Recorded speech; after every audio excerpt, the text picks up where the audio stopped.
penyidik ya, tapi BPK itu balik terus tadi. Takutnya orang BPK mah.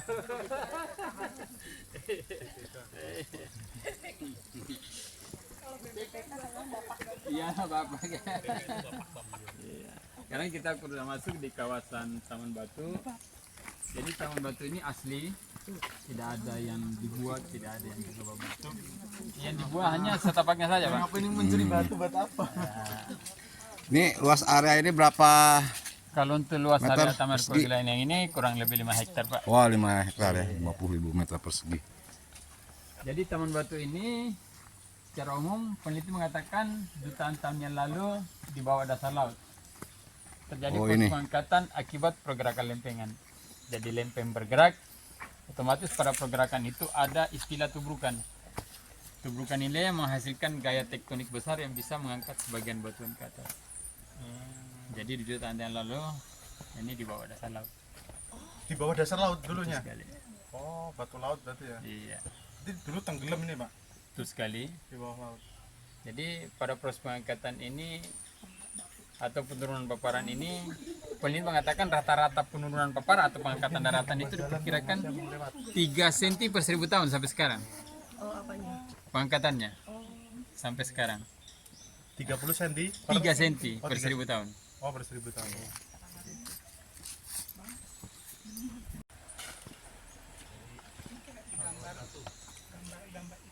Gambar buku sejarah. Iya. Di buku IPS. Tengah-tengah situ, Beb. Bisa, injak ini bisa.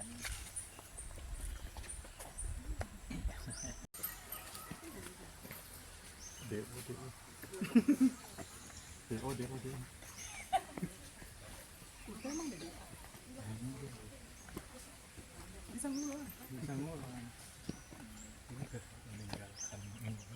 Emang kampus yang di Bintaro itu.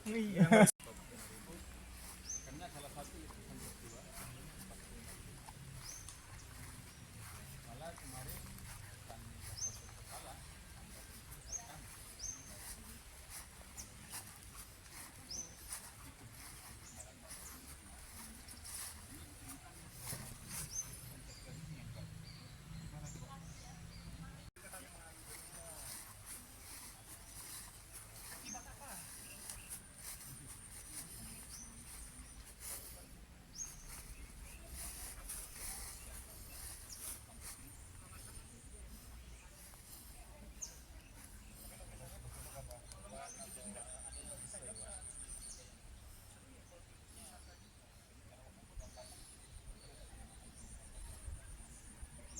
lemah.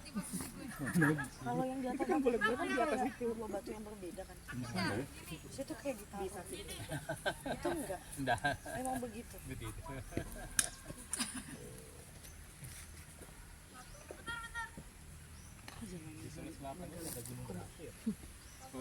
Kalau di saat sekarang sih Sorry gua ada, tapi kalau untuk ini ada mungkin, Pak, karena ada apa sumber mata air panas. Oh, Iya. di daerah mana? Iya. Alat batu orang-orang dulu. Bukan dari batu.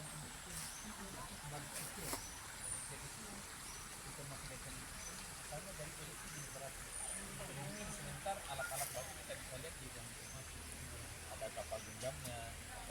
Pengelolaan masalah pelestarian, kebersihan dan keamanan dari pusat.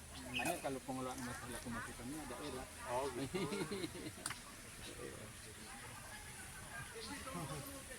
Iya lagi.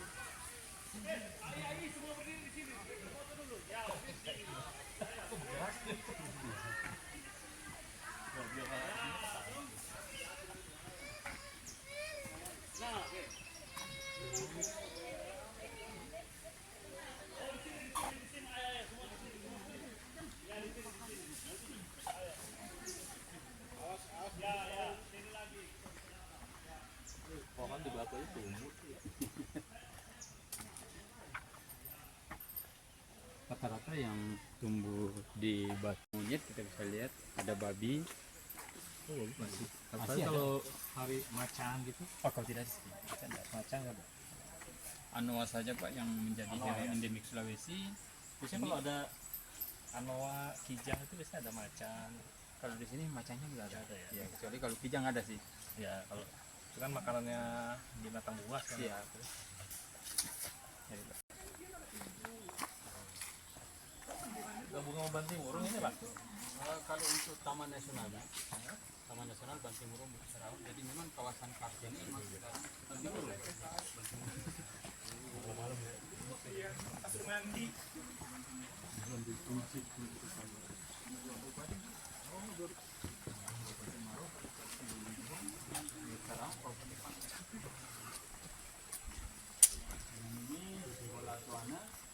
Bola ini dalam bahasa lokal itu namanya rumah. Tuana tamu. Oh gitu. Iya, Buat tuh buat tamu. terima tamu. Jadi bola tuana itu apa artinya? Bola tuana Pak ini Iwan. bola untuk tamu. Iya, diperuntukkan untuk tamu. Jadi rumah tamu gitu Rumah ya. tamu, betul sekali. Jadi ini juga menjadi ciri khas rumah Bugis Makassar, rumah panggung. Oh. Ya, satu rumah ini juga menjadi ciri khas rumah masyarakat, bukan bangsawan. Yang membedakan itu atap segitiganya nih. Oh. Kalau Segitiga ini hanya dua, satu, dua. Kalau yang rumah bangsawan itu harus lebih dari dua. Nah, jadi kita masuk di salah satu daerah, terkhusus di daerah Goa, karena ini kerajaan Makassar dulunya. Mungkin tahu Sultan Hasanuddin, beliau itu dari Goa. Jadi rata-rata rumah-rumah bangsawan di Goa itu beda dengan rumah masyarakat. Dari penelusuran sejarah, tradisi tolak bala ini masih dilakukan masyarakat di Nusantara ini, khususnya orang-orang Bugis Makassar. Jadi orang Bugis Makassar kalau mau masuk rumah baru, biasanya panggil orang pintar atau pinat ya kalau orang-orang yang mungkin paranormal atau apa, sambil mengitari rumah 3 kali, 5 kali atau 7 kali. Salah satu anggota keluarga biasanya menempelkan tangannya di dinding atau di tiang. Itu sebagai tanda tolak bala. Sementara di gua kita akan melihat juga gambar telapak tangan yang tidak cukup 5 jarinya, hanya 4. Itu sebagai makna berkabung. Artinya salah satu anggota keluarga mereka meninggal, ada tradisi potong jari, lalu digambarkan atau ditempelkan ke dinding batu. Ternyata tradisi ini, penelusuran sejarah dari peneliti mengatakan bahwa tradisi atau kebiasaan-kebiasaan ini masih dilakukan di masyarakat Papua. Sementara di gua juga, sementara mungkin kita lihat ada gambar binatang seperti gambar babi. Ini sebagai simbol perburuan, di mana manusia purba pada zaman itu memang hidupnya berburu dan mengikuti makan. Gitu. Ya, jadi kalau untuk istilah beliau yang katakan betul sekali. Jadi pada dasarnya ada fase-fase atau tingkatan waktu di zaman itu. Ada dikatakan zaman purba, di mana seperti beliau katakan bahwa berburu, meramu. Jadi kita harus stabilkan dulu hawa tubuh, baru kita masuk ke gua. Oh gitu. Iya, naik di gua. Ini yang ada tangga besi, Pak. Masuk di gua itu dibatasi, ada durasi waktu. Kita diberikan waktu itu 5 menit. Nanti menunggu di atas, Pak.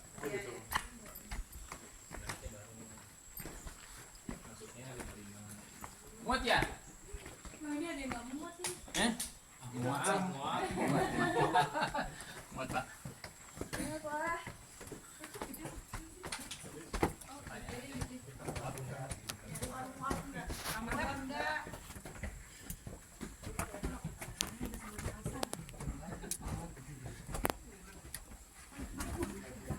Oke, ini sebenarnya sempit sih guys. Sempit sih.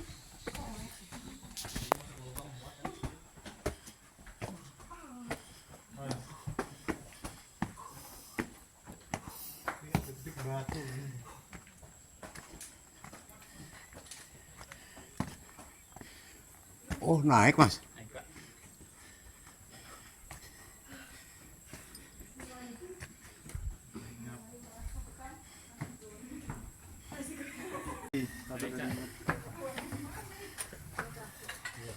Muat, Pak. Lady Pars. Kalau nggak muat, gini kan batunya, Pak. Di ini, agak di ini, dibuka sedikit ya, diperjelas.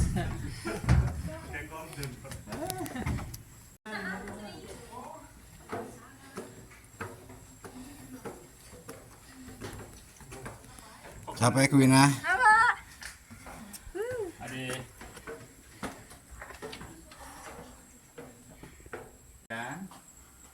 kepala tersembunyi di lekukan batu ini. Oh. Babi rusa. Oh. Babi rusa. Ya. Kenapa dikatakan babi rusa? Jadi zaman purba itu babi ada tanduknya. Oke. Iya, jadi mungkin sebentar secara ini saya akan perlihatkan gambar babi rusa di ruang informasi. Ah, iya, iya. Bisa lihat yang ini, Pak. Ini, Bu. Ah, itu yang tangan itu ya? Tangan ya, berapa jari kira-kira ini? Duh, nggak kelihatan lagi. 4 5 ya? 4 ya? 4 ya, Oh, yang 4. 4 itu Kalau yang ini, 5. kalau yang ini di sini sampai di sini. Oh iya, banyak. Jadi ada yang 4, ada yang 5 jari. Jadi tadi sudah ada penjelasan tentang makna-makna gambar. Yang saya belum jelaskan itu cara menggambar dan apa bahan yang dipakai.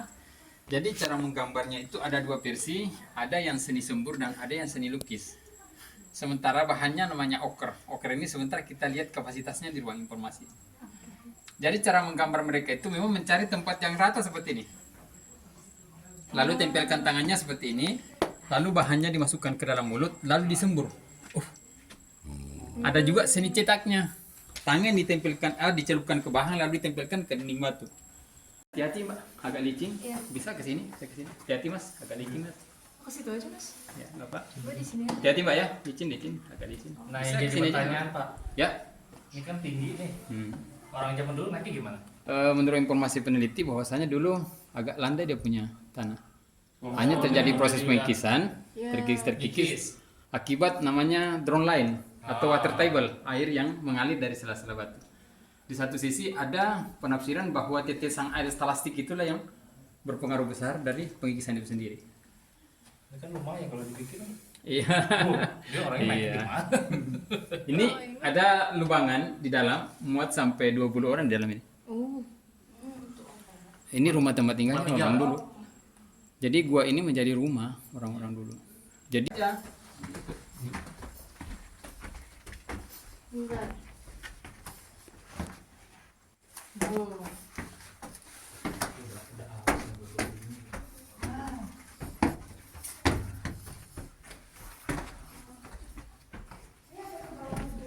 enggak. Ini sebagai pimpinan saja.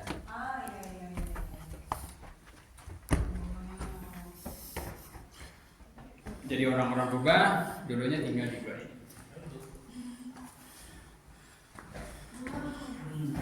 Tapi ada udara sih ya, karena Iya. ventilasi ini. Itu terus kemana nih, Mas? Ada sih jalur tapi Keluar tidak ya? bisa Ini lewat ada ke sana. ada cahaya.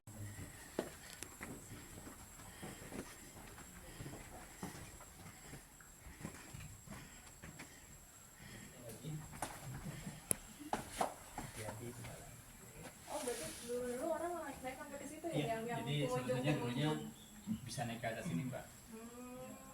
Kalau sih